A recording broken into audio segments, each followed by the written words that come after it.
Hello my dear students, welcome to my YouTube channel. आशा करुच्ची आपण माने समस्ते भलर थिबे।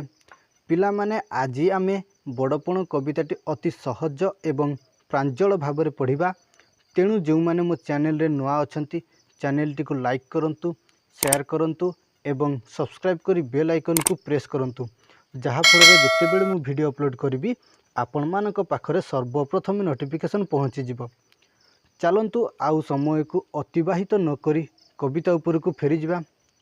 देखंतु पिला माने कविता उपर को जीवा पूर्व प्रथमे कवि संपर्क में किछि जानिबा, कारण कवि बिना कविता अधूरा। देखंतु पिला माने कविता बड़पण कवि कविवर राधानाथ राय से 1848 मसीहा सेप्टेम्बर मास 28 तारिख रे बालेश्वर जिलार केदारपुर ग्राम में जन्मग्रहण करथिले।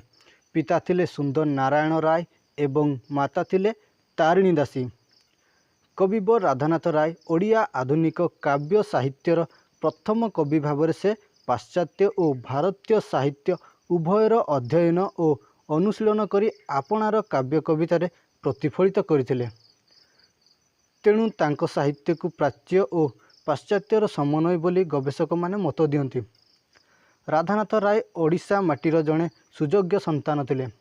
महाकवि सारला दासଙ୍କ परी से ओडिशार माटी, पानी, अरण्य, पर्वत, नदी, समुद्र और तीर्थस्थान मानक आपणा काव्य महत् स्थान प्रदान करछन्ति। जेतेबेले कविवर राधानाथ राय शिक्षक शिक्षा प्रशासक होइतिले से समय से समग्र ओडिशा एवं भारतर विभिन्न स्थान भ्रमणर सुजोग पाइतिले। कविवर राधानाथ राय आपणा कवितार प्रकृतिर नैसर्गिक एवं सौंदर्यर अपरूपा वर्णना करछन्ति। विश्वविख्यात नक्षत्र विज्ञानी ज्योतिर्विद पठाणी सामंत बा चंद्रशेखर सिंह सामंत को संवर्धित करने पाई कटकर बारवाटी दुर्गर एक दरबार बसीथिला। सही दरबार रे ओडिशार विभिन्न गड़जातर राजा एवं जमीदार माने उपस्थित थिले एवं सेठारे प्रत्यक्ष भावे उपस्थित थिले कविवर राधानाथ राय। सही दरबार रे उपस्थित थिबा राजा और राजकर्मचारी मानकर असार अहंकार कवि राधानाथंक पई असह्य होइछि। आपणार शक्तिशाली लेखनी रे से सही अहंकारी मानक उद्देश्य रे महाकालर क्रूरता, अहमिकार असारता, मनीषपणियार महानता एवं धर्मर श्रेष्ठता विषय रे अवतारण करिसेंति। धर्म पथरे जीवन यापन करी प्रकृत बड़पणर परिचय देबाकू से निवेदन करिसेंति। तांकर काव्य कविता गुड़िक है केदार गौरी, नंदीकेशरी, उषा, पार्वत्य, चंद्रभागा, चिलिका, दरबार, महाजात्रा, जजाति केशरी आदि तांकर काव्य कविता। आमर आलोच्य कविता बड़पण कविताटी कविवर राधानाथ राय द्वारा रचित दरबार काव्यरु संगृहीत। पिला माने एहा थिला कवि संपर्क में संक्षिप्त विवरणी। आशा करुच्ची आपण मानकु भल लागिथिबो। चलंतु पिला माने आमे कविता उपर को फेरी जिबा। कवितारे कवि कौन कहिसेंति देखिबा। देखंतु पिला माने कविता बड़पण कवि राधानाथ राय। मने नाही तुमे कहार संतान, केशरी ओर से तुमे सिना स्वान। अर्थात ये कविवर राधानाथ राय कड़ा समालोचना करी कहउचंती। अर्थात दरबार रे उपस्थित थिबा राजा एवं राज्य कर्मचारी मानक कवि कड़ा समालोचना करी कहउचंती जे तुमर आज मने नाही तुमे माने कहार संतान, केशरी ओर से तुमे सिना स्वान। अर्थात केशरी शब्दर अर्थ होची पिला माने सिंह, ओर से शब्दर अर्थ होची पिला माने पितृत्व, स्वान शब्दर अर्थ होची पिला माने कुकुर। अर्थात ये कविवर राधानाथ राय से दरबार रे उपस्थित थिबा राजा एवं राज्य कर्मचारी मानक समालोचना करी कहउचंती जे तुमे माने आज भूली जाइछ, तुमे माने कहार संतान, तुमे केशरी ओरसरु जात होइतिले मध्य तुमर आज व्यवहार बा आचरण कुकुर भली होइछि बोली कवि परामर्श देइछि कहिसंती। अर्थात कवि उद्बोधन देइ कहिसंती जे तुमे हेउच सिंहर संतान, मात्र तुमर कार्यकलाप देखिले मने होउछि तुमे सिंह ओरसरु जन्म होइतिबा गोटे गोटे कुकुर बोली संबोधन करिसंती।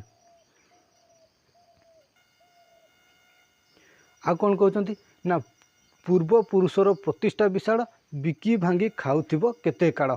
अर्थात कविवर राधानाथ राय सही दरबार रे उपस्थित थिबा बा जोग देइथिबा राजा एवं राजकर्मचारी मानकु कहउचंती जे तुमर जो पूर्वपुरुष थिले तुमर जो जेजे बापा थिले तो सेमानकर प्रतिष्ठा विशाल थिला। प्रतिष्ठा शब्दर अर्थ होछि पिला माने सम्मान, जो तुमर जो पूर्वपुरुषंकर सम्मान अत्यंत बा अधिक बड़ थिला। तो सही प्रतिष्ठा को तुमे माने आज कौन करुच ना बिकी भांगी खाऊच, आउ खाउथिबो केते काल बोली आउ केते दिन पर्यंत खाउथिबो बोली कवि कहिसंती। आउ कौन कहते ना से प्रतिष्ठा निजे तिले न बढ़ाई करुथिबो आउ केतेता बढ़ाई। अर्थात ये कविवर कहते जे से प्रतिष्ठा को प्रतिष्ठा ना जो राजा और राजकर्मचारी मानकर पूर्वपुरुषंकर विशाल प्रतिष्ठा थिला, तो सही प्रतिष्ठा को तुमे माने आज तिले बा अल्प क्षण न बढ़ाई ताहाकु आउ केते दिन आउ अहंकार बा अहमिका देखाउथिबो बोली कवि कहिसंती। आउ कौन कहते ना थिले आगे जो उत्कलर स्वामी बन्ही शिक्षा परी सदा ऊर्ध्वगामी।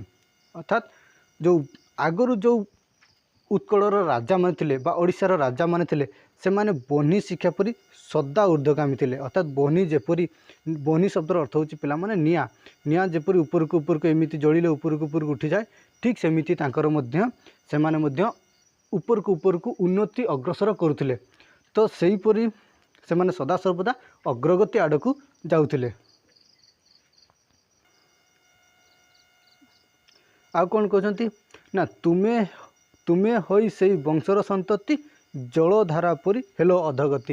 ये कविवर राधानाथ राय दरबार रे जोग देइथिबा राजा एवं राजकर्मचारी मानकु समालोचना करी कहउचंती जे तुमे होई सेही वंशर संतति, जो वंश कौन करथिले ना बन्ही शिक्षा परी ऊर्ध्वगामी थिले। तो तुमे माने सेही वंशरू जात होइथिले मध्य तुमे माने आज जलधारा परी अधगति होइछ बोली कहिसंती। अधगति शब्दर अर्थ होछि पिला माने निम्नगामी। अर्थात तुमे माने जलधारा परी निम्नगामी होउछ। तुमे माने आज सेही वंशरू जात होइथिले मध्य जलधारा परी निम्नगामी होइछ बोली कवि कहउचंती। आउ कौन कहते तुम पितृगण परम उदार राज्य मणुले एक परिवार। ये कविवर राधानाथ राय कहते जे तुमर जो पितृगण थिले से माने परम उदार थिले। से माने कौन करथिले ना राजा मानकर मंगल कामना करुथिले। आउ कौन करथिले ना प्रजा मानकर मंगल कामना करुथिले एवं प्रजा मानकर दुख सुख रे सामिल होउथिले। एवं आउ कौन करथिले ना राज्य को एक परिवार बोली बा निज परिवार बोली मने करुथिले, जहा फल रे से माने प्रजा मानकु मंगल कामना करुथिले एवं प्रजा मानकर सुख शांति रे बा सुख दुख रे सामिल होउथिले। पिला माने आजिर वीडियो रे एतिकी। आशा करुछि आपण मानकु भलो लागिथिबो। जदि आपण मानकु वीडियो भलो लागिथाय तेबे लाइक करिवे, शेयर करिवे एवं सब्सक्राइब करि बेल आइकन को प्रेस करंतु। पिला माने आजिर वीडियो रे एतिकी। रहुछि। Thank you so much.